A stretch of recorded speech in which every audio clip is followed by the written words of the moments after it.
Welcome back into another episode of the Spaceman 2.0 Phoenix Truth Rising Show. Here to help you grow in the knowledge and wisdom of truth, and the truth will set you free. With the best history lesson and spiritual insights on the planet, exposure of the Illuminati's plan of world conquest and control is the death knell to the New World Order. So we have basically two more parts to go in God 2 as a Divine Plan 2000 Divine Plan Volume 2. We're going to start off with this, with a bit of the going-ons in 1992 with Ross Perot and Bo Gritz. Could have ran for president, but of course the elites keep him down. And also a little bit about Randy Weaver and how he was getting taken out, his family, and also a little bit about warnings of ASHTAR command and all this and that, and how people hijack names in these New Age circles, which this is not New Age material. This is actually from the host of heaven as your instruction material for, I believe, the 144,000 chosen ones. Not that I place myself within that realm. I'm just saying this is a wake-up call for those who want their instructions from the host of heaven. So before we get into the last history lesson with Nebuchadnezzar's dream and how that relates to the four empires, we're just going to finish off with chapter 16, recording number 1, HATONN, Tuesday, October 27, 1992, 8:57 a.m., year 6, day 72. How much more can hit you? Whole bunches, and will. I must remind you of a supposedly insignificant Christian man minding his own business in Idaho who is now embroiled in a massive intentional assassination plot as targeted, hired assassins who slew his wife, VICKIE, the WEAVER'S, and all over the nation like things are working. So now that the dirt and bloody mud has hit the fan on Perot, you all throw up your hands and bail out. What are you doing? You finally have a chance to win. What did you expect, Chellas? What happened with Perot, etc.? Simple. The Republicans set him up in their typical dirty tricks. Watergate, in the summer. It backfired and they lost a good man who would have otherwise worked with them.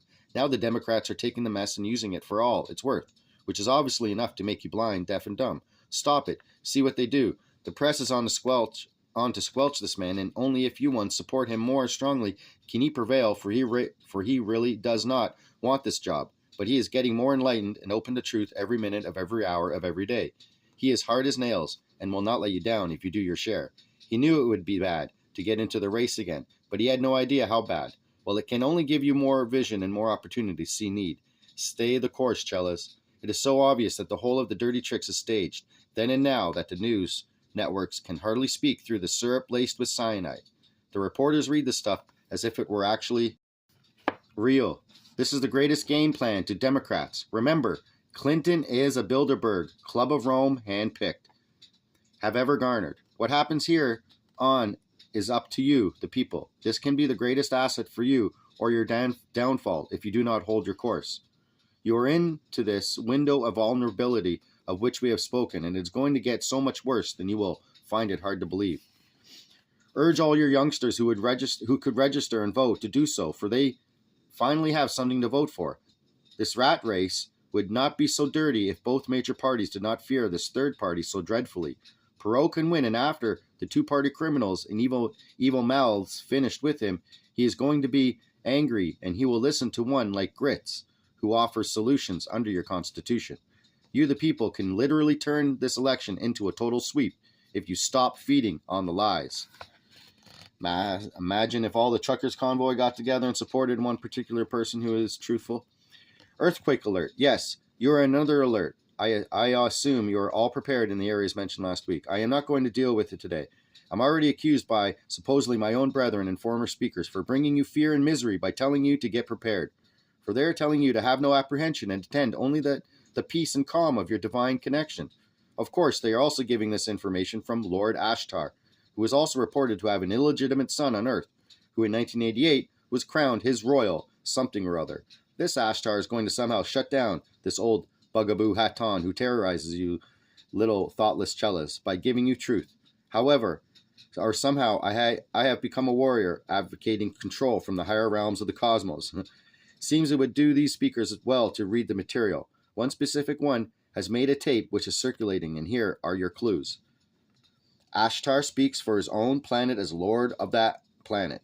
ASHTAR is actually a titular label for the one who heads a computer system called the ASHTAR System Command. It is a record-keeping command and an evacuation control center. Remember that. ASHTAR is a titular label for the one who heads a computer system called the ASHTAR System Command. It is a record-keeping command and an evacuation control center. Secondly, this speaker, now mind you as directly speaking as ASHTAR, says that valid speakers, channels, receivers hold some information from you listeners while they discern properness of sharing or withholding. Is this a secretary's responsibility when her boss says to send information to a client? Come, Chellas, do you want Dharma editing and discerning to hold critical information because it might upset and bring fear and discomfort to you? Is this not what has happened throughout the ages of man? The elite giving you exactly that which they want you to know and hear so that you live longer in the lie. No, just as with Perot, Grits, etc., you're going to take me on fact, directly and without projection of my speaker as discerning that which I will and will not say to you. Do I denounce these speakers? No, they are being duped, and it brings my compassion and love, for they know not what they do. They accuse us of bringing fear and being warriors. We bring God, and we bring truth. And it is through the lack of recognizing truth that you once flounder in your blindness. Truth will set you free. Refusal to look and see, heed, and act will bring physical death and a further journey in ignorance, following that death of body. If that be fear, then fear away with all my blessings. To you, VS, who sent the first of the tapes received on the subject, I say, just say, use reason, watch the clues and discern for self. Is it more fearful to know that God is out there, ready to pick up his people into security without need to fear those other baboons? Or is it possibly more fearful to have the false understanding that there are hordes of funny-looking aliens waiting to squash you? If you be of God, of course, it's nice, but if you actually serve the adversary knowingly or not, it must be very disconcerting to realize you do have enemies in the cosmos. These enemies aren't going to hurt anybody, good or bad, however, for we are not here as warriors or meanies, and we will bring no one, and we will harm no one. But obviously, we represent something dastardly to those who serve evil without discernment. Remember, ASHTAR is about the evacuation control center. If the elites try to blow up the planet, which they're not allowed through cosmic law, that ASHTAR command could basically set an evacuation for all the ones to be lifted off by the higher universal man with their dimensional changing ships. Basically, can come in looking like a cloud and then physically manifest, help beam you up, bring you there somewhere safely away from man's total devastation of the planet. But this will not be allowed, so if it does happen, it's only probably for a particular place at a particular time. Let's hope to save the innocents as much as it's not happening in Gaza right now. If they do decide to try to blow up the planet, this will happen for the entire planet within a 15-minute time period. That's why the elites try to put like Independence Day and all these other alien movies that are like trying to scare you with funny looking aliens that look like insects. So let's just read this again. Is it more fearful to know that God is out there ready to pick up his people into security without need to fear those other baboons? Or is it possibly more fearful to have the false understanding that there are hordes of funny looking aliens waiting to squash you? If you be of God, of course, it's nice. But if you actually serve the adversary, knowingly or not, it must be very disconcerting to realize you do have enemies in the cosmos. These enemies aren't going to hurt anybody, good or bad, however, for we are not here as warriors or meanies, and we will harm no one. But obviously, we represent something dastardly to those who serve evil without discernment. Now, another thing I suggest you look at closely. These ones who are on their kick to discount HATONN come from such things as being the Earth outlet for Royal Lord ASHTAR, which actually throws ASHTAR into fits of laughter. And beloved, incorrect, ones who list and consider themselves with gifted titles of Priestess of the Emerald Cross of the Order of Melchizedek. Good luck, Earthians, so be it. We are simply your elder brothers in service to God, Creator and Source. We do not have labels of grandeur, superior, noble labels, or anything of the sort. By the way, Lord simply means master teacher, which means teacher of higher level knowledge. This other nonsense comes directly from Earth physical origin.